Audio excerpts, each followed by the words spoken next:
گھر آئے, دروازے پہ دستک دی, سیدہ عائشہ صدیقہ پردے کے پیچھے سے بولی, کون ہے؟ عرض کی, اماں جی غلام عثمان آ گئے. حضور کے پیچھے نماز پڑھی ہے تو کچھ نکاحت سی بظاہر محسوس ہوئی ہے. حضرت عائشہ رو پڑی, کہنے لگی 4 دن ہو گئے نبی پاک نے سوائے کھجور کے کچھ نہیں کھایا. 4 دن ہو گئے, یہ 2 جہاں کے شاہ ہیں, پاس کچھ رکھتے نہیں, 2 جہاں کی نعمتیں ہیں ان کے خالی ہاتھ میں. حضرت عثمان غنی شہزادے کبھی پانی کا پیالہ بھی اٹھ کے اپنے ہاتھ سے نہیں پیا. 20 ملازم کام کرنے والے, عثمان غنی خود گئے گھر, کھانے پینے کا سامان اپنے کندھے پہ رکھا, حضور کے گھر کی طرف چلے. غلام کہنے لگے مجھے دے دے, فرمایا نہیں بھائی یہ میری نوکری ہے, یہ میں ہی کروں گا. خود آیا. حضرت عائشہ صدیقہ سے کہا, ماں جی ذرا پردہ نہیں کر لیتے؟ حضرت عائشہ کہتی ہے میں دوسرے حجرے میں چلی گئی. عثمان شہزادہ رئیس اعظم اور مصطفیٰ کے سر میں جھاڑو لگایا. پھر عثمان غنی نے آگ جلائی, پھر حضرت عثمان غنی نے کھانا پکایا. اماں جی فرماتی ہے جب عثمان آگ میں پھونکے مارتے تھے تو ان کی داڑھی سے دھواں نکلتے ہوئے میں دیکھ رہی تھی پردے کے پیچھے. پھر عثمان غنی نے روٹیاں پکائی, اور پھر جب روٹیاں پک گئی نا تو حضرت عثمان نے دسترخوان لگایا. مسجد نبوی میں جا کے عرض کی, محبوب اگر مہربانی کرو تو گھر نہیں آتے؟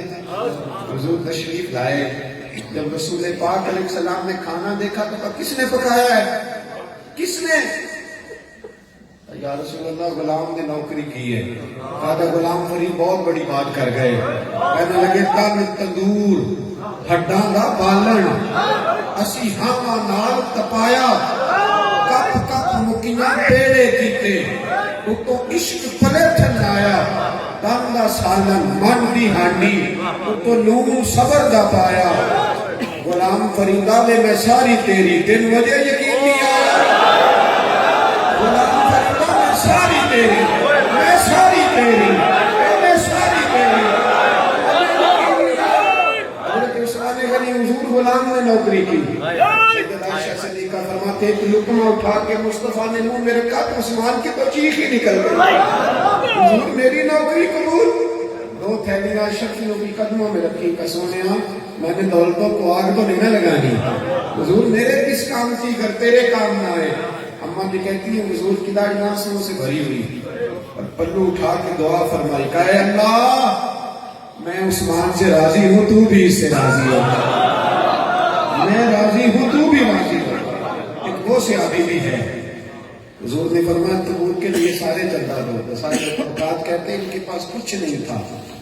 ایک یہودی کے باغ میں گئے, کہا مزدوری مل جائے گی؟ اس نے کہا تو کرے گا؟ نہیں مزدوری تو ہے. کہا نہیں میں کروں گا. آج محبوب نے کہا سارے حصہ ڈالے, کروں گا. کیا مزدوری ہے؟ کہنے لگا وہ میرا کنویں کے گرد گھومنے والا گدھا مر گیا ہے, اگر گلے میں پٹا ڈال کے ساری رات گھومو تو مزدوری مل جائے گی. فرمانے لگے میں تیار ہوں. محبت کا رنگ ہی بڑا نرالا ہے. پٹا ڈال گیا, ساری رات گھومتے رہے, جہاں پٹا تھا وہاں سے خون نکلنے لگا. اس نے چند کلو کھجوریں دی, گھر آئے, کپڑے بدلے, خون آلود کپڑے اتارے, اور اتار کے لباس بدل کے کھجوریں لے کے فجر کے وقت مسجد میں گئے نا تو کہتے ہیں محبوب دروازے پہ تشریف فرماتے ہیں. پہلے بھی میں جاتا تھا, آج گیا تو رسول پاک اٹھ کے کھڑے ہو گئے. حضور نے سینے سے لگایا, سینے سے لگایا. یہ تو چڑھے آؤتے دار بھی نہیں, یہ تو وگیا عشق بازار بھی نہیں, ایڈا سستا سودا پیار بھی نہیں, ایڈا سوکھا لبدا یار بھی نہیں. کئی جنگل گانے پیندے نے, کئی دوزخ لنگنے پیندے نے, جو اس ملوں بھی مل جاوے اے تو سستا ہور بپار بھی نہیں. کچھ سمجھ نہیں آندی لوکاں نو وہ کادے نال شہید کرے, کچھ سمجھ نہیں آندی لوکاں نو وہ کادے نال شہید کرے. ڈٹھی یار دے ہاتھ تلوار بھی نہیں, پر دا خالی جاندہ وار بھی نہیں. فرمایا محبوب پاک نے استقبال کیا اور میرا ماتھا چوما, اور پھر میری 3 کلو کھجوریں لے کے تو ڈھیر لگا تھا مسجد نبوی میں, سامان پہ بخیر دی. فرمایا جا تیرے لیے اعلان ہے, تو بڑے درد سے کما کے لایا ہے, جتنا ثواب ساری دنیا کو ملے گا اتنا اللہ اکیلے تجھے عطا کرنا ہے. محبت کا ذائقہ اصل میں نا لوگ اس ذائقے سے آشنا نہیں ہوتے. آشنا نہیں ہوتے، تو دور کھڑے ہو کے پریشان رہتے ہیں۔ قرآن نے کہا ہے کہ جب تمہیں کوئی ایسا آدمی ملے نا، عباد الرحمن الذین یمشون علی الارض ہونا وَإِذَا خَاطَبَهُمُ الْجَاهِلُونَ قَالُوا سَلَامًا، اگر سے جاہل سے ملاقات ہو تو اسے سلوٹ کر کے گزرا کرو، ان سے الجھانا کرو، اسے کہا کرو تجھے پتہ ہی نہیں اس دروازے کا، تو چکھا ہی نہیں اس مزے کو، تجھے کیا بتائیں۔ اس نے کہا تھا عشق کی ٹھونگ ہے، اور میں نے کہا تجھے عشق ہو خدا کرے، پھر کوئی تجھے اس سے جدا کرے تو اسے تسبیحوں پہ پڑھا کرے، تو گلی گلی پھرا کرے، تو اسی کا نام جپا کرے۔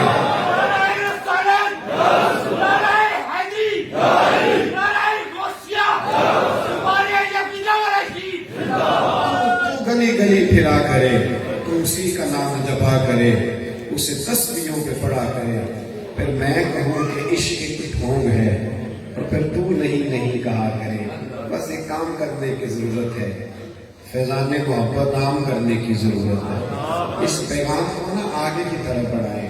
میں نے پہلے بھی عرض کیا تھا، لوگ تو اس ذوق کے لیے ترس رہے ہیں، سسکتی ہوئی انسانیت صوفیاء کے پیغام محبت کو ترس رہی ہے۔ بس سودا بڑا کھرا تھا، سیل مین سیانے نہیں نکلے، انہوں نے جدوجہد نہیں کی، کچھ کوشش ہونی چاہیے۔ دعا کرتا ہوں آخر میں پھر ایک دفعہ، سدا بہار گلے اس باغے کدے خزانہ ہوئے، روغن فیض خزانہ تائیں، اور بھکھا پھل کھاوے۔ آخر دعویٰ